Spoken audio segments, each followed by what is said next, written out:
termukad, meil on see hooaeg päris lahe astunud.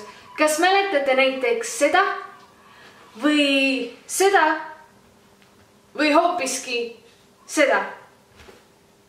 Aga teate mis?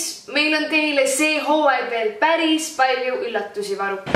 Nagu näiteks terminali konverents, jõulupidu ja suvelaagrid. Ja seekord on ka meil teile üks suur pommuudis. Euroopas, welcome to my crib!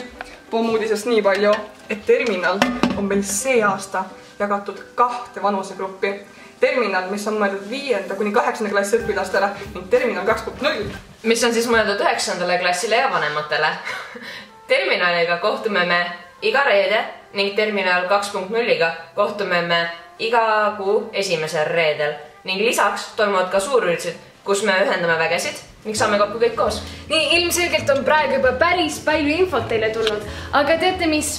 Juba terminaliga kohtume 2. septembril terminal 2.0-ga ning juba noorema vanusegrupiga kohtume 9. septembril ja jälgige meid sotsiaalmeedias ning näeme juba reedel. Tšau!